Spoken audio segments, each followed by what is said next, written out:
Tiba-tiba terdengar suara tembakan. Api memercik di aspal, membuat jalanan sebentar bercahaya. Kola berteriak, "Tiarap!" Saya turut berteriak, "Tiarap!" Lalu tiarap di aspal. Seorang kawan buruh di dekat saya ikut tiarap. Sejumlah mahasiswa berjaket oranye tiba-tiba berdiri. Mereka hendak berbalik lari karena panik. Berdiri akan mudah menjadi sasaran peluru. Tiarap cara terbaik menghindari peluru. Saya berteriak lagi, "Tiarap!" Sesuai teriakan komandan lapangan yang berada tepat di depan pasukan bersenjata. Tolong tulis tentang hari ini. Mungkin nanti akan ada rakyat yang gugur. Kau satu-satunya penulis yang ikut dalam revolusi. Revolusi. Selama 2 hari berikutnya, massa turun ke jalan lagi. Korban jiwa dan luka berjatuhan. Tidak ada revolusi. Kroni Orba tetap ada dalam pemerintahan. Politik oligarki menguat. Negeri ini kembali ke titik yang sama. Suara rakyat kembali dibungkam. Tuhan, Engkau di mana?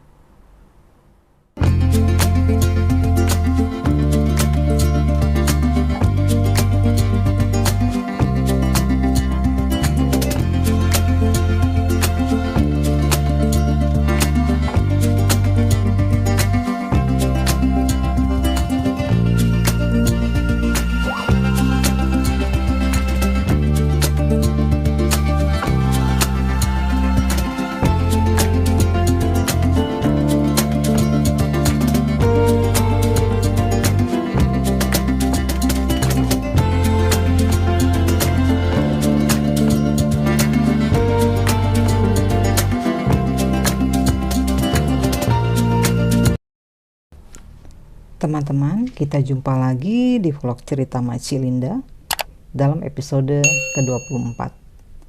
Kali ini saya akan membacakan Kudeta Patriarki, salah satu cerita dalam novela saya yang berjudul Orang-Orang Hilang, dan dimuat Kumparan Plus, rubrik premium situs kumparan.com tahun lalu. Untuk mengakses teks cerita ini dan seluruh cerita Orang-Orang Hilang, kalian dapat menemukannya pada tautan Kumparan Plus dalam deskripsi episode ke-24 ini. Makcik akan membacakan cerita ini kepada kalian sekarang. Kudeta Patriarki. Kisah Eva tentang ular koko Amanuban membuat saya teringat penelitian Sheila Coulson, arkeolog dan profesor dari Departemen Arkeologi, Konservasi, dan Kajian Sejarah di Universitas Oslo, Norwegia. Berawal dari penelusurannya tentang asal-usul orang San di perbukitan Sodilo, fakta lain yang menakjubkan terungkap. Perbukitan Sodilo terletak di Botswana, Afrika Selatan. Coulson menemukan bukti-bukti praktik penyembahan ular sanca yang berlangsung di perbukitan itu 70.000 tahun lalu. Praktik ritual di Sodilo ini lebih tua 30.000 tahun dibandingkan di Eropa. Menurut majalah riset Apollon, penemuan tersebut makin memperkuat posisi Afrika sebagai tempat lahir manusia modern. Leluhur kita adalah penyembah ular. Para pemuja ular di Afrika pun lebih beradab. Mereka mempersembahkan mata tombak kepada ular, sehingga mata tombak banyak ditemukan berserak dalam goa yang menjadi lokasi ibadah. Mata-mata tombak itu berwarna-warni, sengaja dibuat untuk keperluan ritual. Sementara itu, orang-orang Eropa dari masa yang jauh lebih muda, tepatnya 500 tahun lalu, malah mengorbankan nyawa manusia dalam pemujaan. Bukti-bukti mengerikan pembunuhan korban persembahan pada zaman besi di Eropa ditemukan di Jerman, Belanda, dan Denmark, menurut kantor berita BBC. Belum ada penelitian lebih lanjut mengapa misalnya orang-orang Afrika dulu tidak memuja singa atau gajah yang juga hewan-hewan liar yang kuat. Mengapa mereka memilih menyembah dan mengistimewakan ular? Kedokteran dan farmasi turut mengabadikan ular pada lambangnya. Ular-ular ini dikisahkan berasal dari kuil yang dibangun Asklepios, cucu dewa Zeus, dalam mitologi Yunani. Namun mereka tidak memiliki jambul seperti ular suci Amanuban. Siang tadi saya tiba di Kupang setelah menempuh perjalanan bermobil hampir 5 jam dari Boti. Penelitian tahap kedua pun usai. Sungguh melegakan. Saya akan menginap semalam di Kupang sebelum kembali ke Jakarta. Besok pagi, Victor akan mengantar saya ke Bandara El Tari. Ia sopir mobil sewa yang menemani saya berkeliling di Nusa Tenggara Timur sejak penelitian tahap pertama. Perjalanan kami terasa singkat karena Victor senang bercerita. Kampung asalnya di Pulau Semau, sekitar 20 menit naik perahu mesin dari Pelabuhan Tenau. Ia menyarankan saya menyeberang ke sana jika suatu hari datang lagi. Pantai-pantai di pulau itu indah, katanya. Dari jendela kamar penginapan, saya melihat kebun tak terurus. Semak belukar tumbuh di sela pohon-pohon pisang yang daun-daunnya sebagian menguning dan kecoklatan. Musim kemarau tengah berlangsung. Udara panas menyengat. Meskipun pemandangan di luar kurang segar, mata yang lelah dapat beristirahat sebentar dari huruf-huruf pada layar laptop. Saya baru saja merapikan catatan wawancara dengan Eva. Catatan itu mendatangkan sejumlah gagasan di benak saya. Konflik agama kuno dan agama baru mungkin berpuncak pada penyingkiran ular. Kitab suci agama-agama Ibrahimiyah menyudutkan ular sebagai iblis yang menyamar dan menetapkannya sebagai dalang penggusuran Adam dan Hawa dari surga. Ular dikisahkan menggoda Hawa agar Hawa menggoda Adam untuk makan buah dari pohon terlarang. Buah yang ditelan Adam tersangkut di kerongkongan, gagal meluncur ke saluran pencernaan. Tuhan murka menemukan bukti pembangkangan ini. Adam dan Hawa lantas diturunkan ke muka bumi sebagai penghukuman. Mereka dijanjikan dapat kembali ke surga setelah akhir zaman jika memenuhi syarat-syarat Tuhan. Tidak hanya ular yang disudutkan.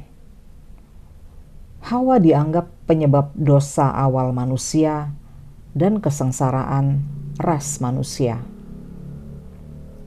Seandainya Hawa tidak menggoda Adam, manusia masih menghuni surga menurut pembela Adam. Agama Ibrahimiyah tertua baru lahir 4.000 tahun silam. Sebelum itu, perempuan berkuasa dan menjadi ratu. Lelaki bertugas menjaga tempat-tempat suci. Orang-orang yang ingin beribadah harus seizin sang penjaga. Lelaki pun memimpin ritual pemujaan. Kata-katanya berpengaruh. Lelaki dianggap memegang mandat ketuhanan dan kesucian. Suatu hari, lelaki ini, berdusta kepada orang-orang yang datang beribadah dengan mengatakan telah mendapat bisikan langsung dari Tuhan untuk membunuh ratu. Orang-orang ini mempercayainya. Mereka membantunya melaksanakan kudeta pertama patriarki. Dengan demikian, agama telah menjadi pintu gerbang patriarki, yaitu tatanan yang mendukung laki-laki memegang kendali utama di segala lini dan mendominasi. Agama yang dimaksud ini adalah agama di masa leluhur raja-raja Sargon di Mesopotamia kuno. Kisah-kisah Mesopotamia kuno memengaruhi kisah-kisah dalam kitab suci agama-agama Ibrahimiyah. Letak Eden dan surga disebutkan berada pada pertemuan Sungai Efrat dan Sungai Tigris.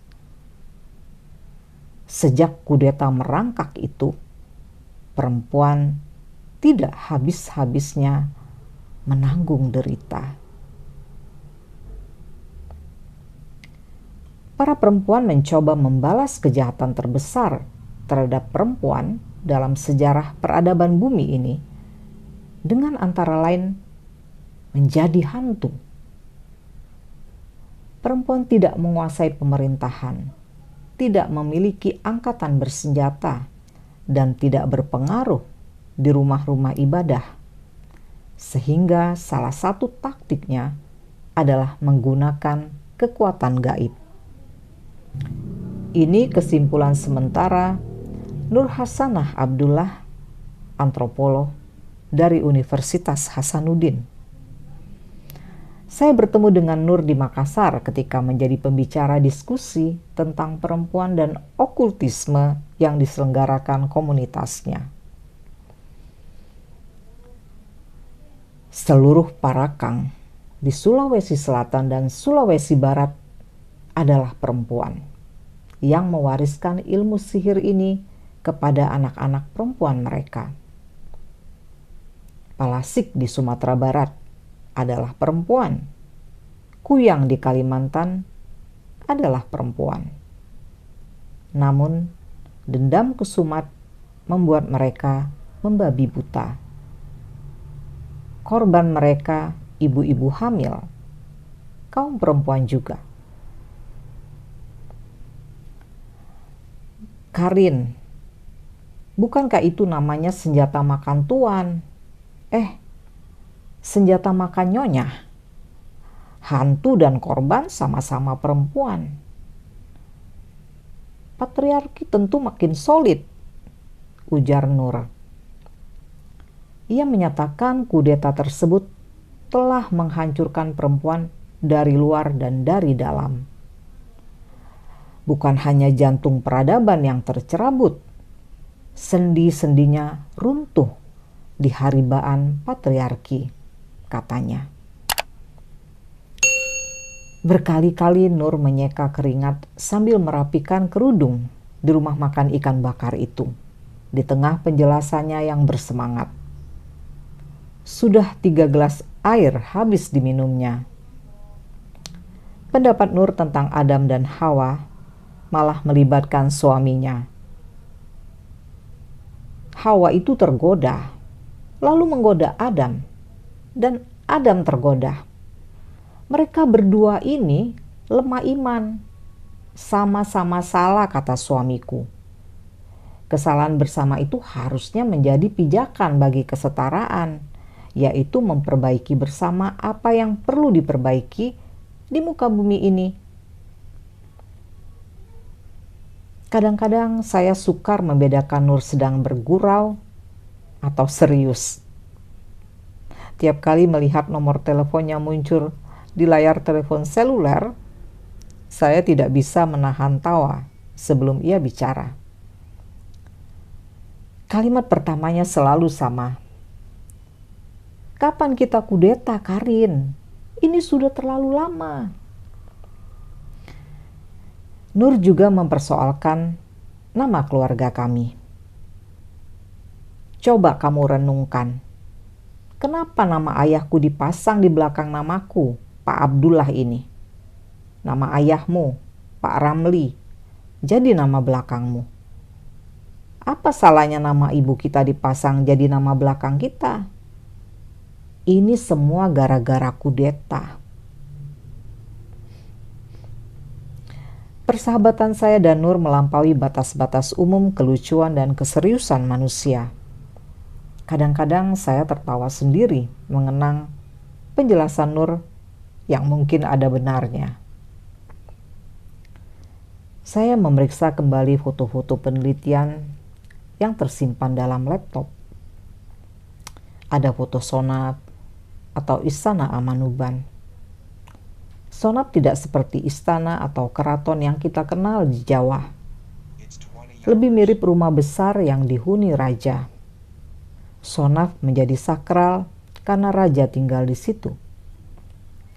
Konstruksinya merupakan perpaduan beton dan kayu berlantai 2. Atapnya merah, dindingnya bercat putih. Pohon-pohon tumbuh di halaman yang luas. Rumput tertata rapi dan jarang-jarang. Rupanya ada 2 sonat pada foto itu.